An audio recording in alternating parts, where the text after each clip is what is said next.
Maldives on Saturday, so I've got 3 weeks out there. So I'm looking forward to that. Yeah. Okay. I'm jealous. Yes. It should be nice. It should be nice. No. Well, it will be. Ah, that's awesome, man. That's awesome. But you going for work or pleasure? For pleasure. We tend to go every year. For the last just over 10 years, we've gone every year. Last year we took 2 of our children with us, the 2 girls, and they really enjoyed it. So we're taking them back again this year. Okay. So yeah, it's just sort of 2-3 weeks of downtime. Really, we really enjoy it. So yeah, it'll be nice. It'll be nice. No calls, no Q&As for 3 weeks. Ah, that's awesome, man. Oh, that's So I awesome. think it's just going to be you today. So I think if you want to hit me up with the questions that you and your colleague have got, we'll see how I can help.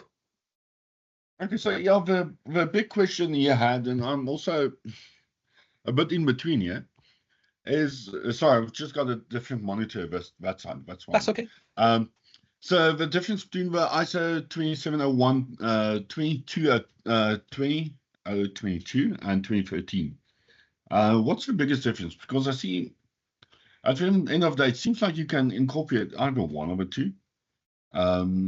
But when it comes to the auditing phase of it, would there be a big difference?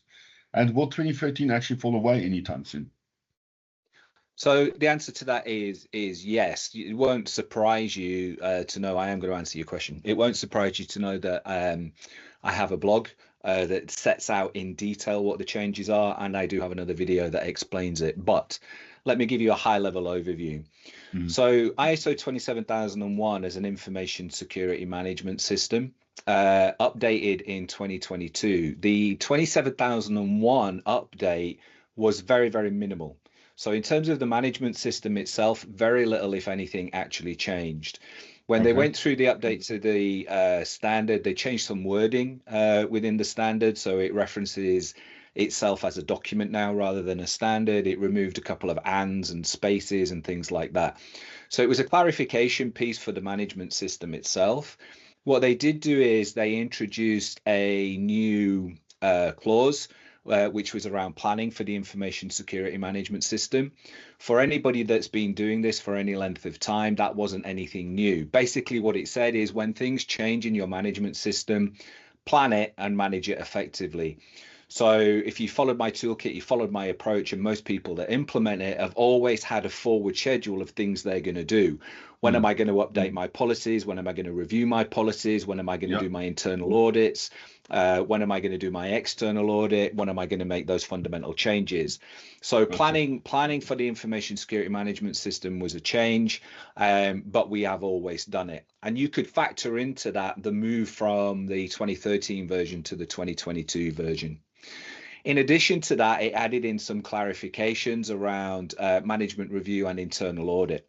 So what it talks about now is things like input and output. So it didn't alter it, it clarified it. And again, anybody who's been doing it for a long time always had the inputs to the management review. They always had the structured agenda. They always created a documented minutes of the meeting and the associated documentation that went with that. So no fundamental change. If you're using my approach, you're using a standard approach, you're not going to have any problems. Internal audit did the same. What are the things that go into the internal audit? How you do it in the output? So nothing at all in the 2022 version of the ISMS should worry you or concern you, and it's very, very easy to transition. As with everything, we document everything, we have process maturity, and everything is fine. At the same time, well, around about the same time, actually, there was a delay in them. They did an update to the 27002, which is the guidance. So within 27001, we have Annex A. Annex A is a list of information security controls that are known to mitigate risks. And we use that as part of risk management to consider what controls would mitigate risks that we've got. What they did with the 2022 update is they took it from 114 controls and consolidated some, got rid of some, messed some around, and they introduced 93 controls. They structured them into these simpler domains. And they said, right, these are the new controls that we want you to consider. There are, I think, 11 new controls. And in the blog, which I'll link and I'll send to you, I set out what they are. And again, there's nothing fundamentally scary in there. There's some clarification again around process maturity. And some of it I call out for BS, right? I mean, one of the ones they introduced was cloud services control. So they said, right, cloud security, security in cloud services. Here is a new control. It goes into quite a lot of depth around guidance around what they want you to do, about having an account manager with the cloud provider, doing audits of the cloud provider. And at the end of that particular guidance, they acknowledge the fact that Microsoft and Amazon ain't going to do it, and that is absolutely fine. So what we do with that is, we can accept the risk of not following the guidance. The reason that it's BS is actually it's third-party supplier management. And again, when I do my overview of that particular control, I say that if you're managing the cloud provider as you would any other supplier, they are no different. You need a contract with them, terms and conditions within there, what they're doing for you, and you need some kind of assurance that they're doing the right thing. Well, we're already doing that in third-party supplier management. Cloud security is no different to that. It introduced some things around documentation and labeling. So again, it starts to look at things like the introduction of metadata, but because it's not a checklist, what it's saying is, it overreaches a little bit and talks about implementation and the use of metadata. And again, I've got videos and guides on that. For 99% of my clients and people that I advise, the cost of implementing a metadata solution into your environment outweighs the risk exposure that you've got, and therefore you wouldn't do it. So, there are some crazy things in there. Additional things that it did is it land grabs within the 93 controls. So there are things that are already covered. So let me give you an example. Data protection globally, GDPR specifically in Europe, but worldwide there are data protection rules and regulations that talk about things like data masking, data anonymization, things like that. So it land grabbed that. It said, I quite like some of the GDPR data protection stuff. I'm going to include that now. It didn't need to do it. We're already covering it. That's fine. It land grabbed business continuity. So it went out to 22301 and it said, 22301 already covers business continuity, right? But it said, now what we want to do is we want to include a business impact assessment, and we want to do some business continuity, things that it didn't really need to do because it's covered elsewhere, and it brings that in. So using my toolkit and using my templates, I've always incorporated the 22301 business continuity. So you're golden, right? If you followed my approach, you're going to be golden. But yeah, it just did some of this like land grabbing stuff that it didn't need to do. What I say to people is, when we do a transition, look at the standard, the update to the management system. If you're not using my process and you're not using my templates, and just make sure that where the clarifications are in, that you've got them. When it comes to the new controls, treat them as you would any control, right? Have I got a risk? Yes.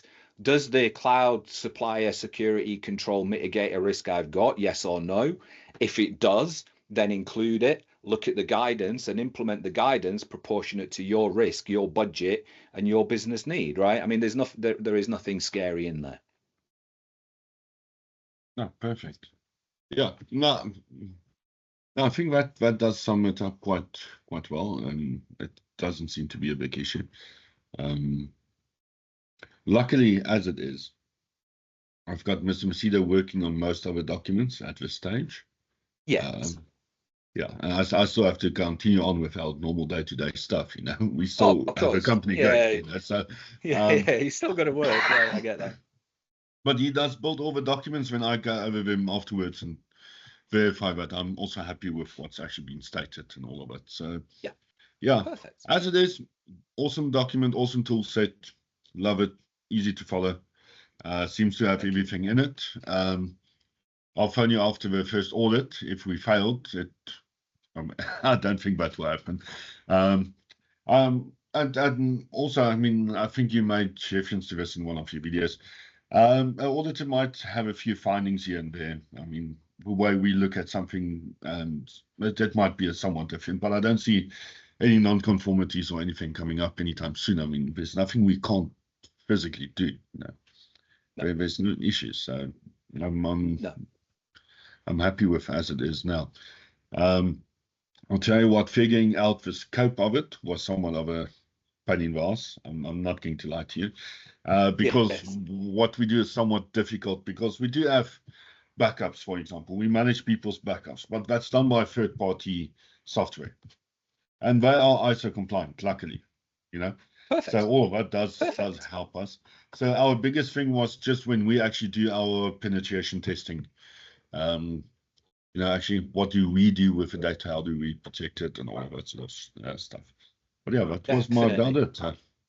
it. There's not Definitely. much more to it.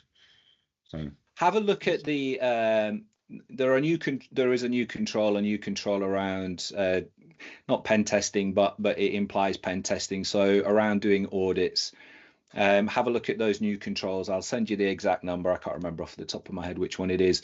Okay. But basically, it looks at the protection of systems. It's about ensuring that you have a contract in place with the pen test, that you set out the definition, the terms, and then about how you protect the environment, how you grant them access, things like that.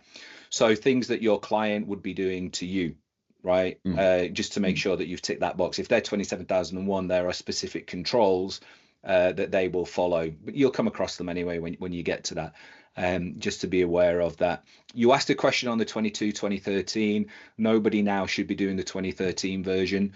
2022 has been the version for new people for a number of years now. I think this may actually be the last year that you can do 2013 anyway, if you're mid-cycle. So everything should be on the 2022 version. Yeah, I don't think anybody will be offering you certificates on 2013 at this point. I mean, there may be, but I don't think they are. No, look, that's perfect. I don't see going back to 2013 anyway. No. I mean, we've got the 2022 year, like you said, it's a bunch of definitions and stuff, small changes. Yeah. I'm honestly not concerned about that. It's an easy fix. No. It's a small change. I'll just have a chat to Mr. Messina and ensure we actually do follow the 2022 stuff and make sure that's what we're getting audited. Perfect.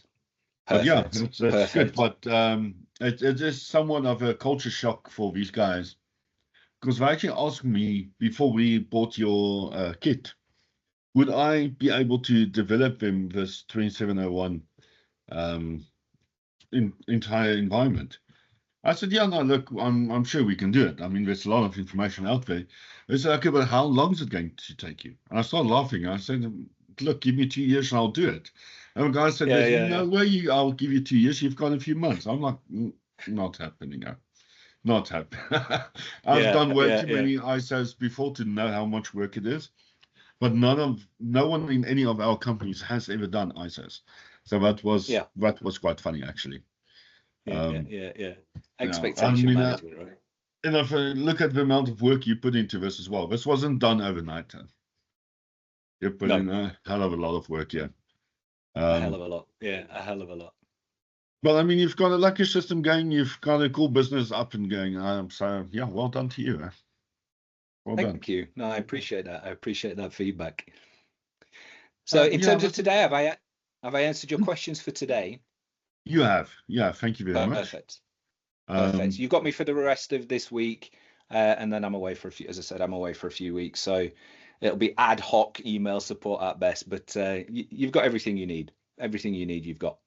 Look, the worst thing I can imagine that's going to happen is I'm going to set up a Teams call within a week or two, just so that I can enjoy the beach view. You don't even have to talk. Just coming up to the ocean. I'll get my camera and show you. Yeah, definitely. No talking, definitely. Just watching the waves and stuff. Yeah. I'll have my cocktail in a coconut. Yeah. Yeah. Okay, no, that's good. Thank you very much. So yeah, have a good day. Good luck with enjoy your holiday. Thank you. We'll have a chat afterwards. Yeah, definitely. End of April. No worries. All right, Jack. See you again, man. Take care. Cheers, dude. Bye. Bye.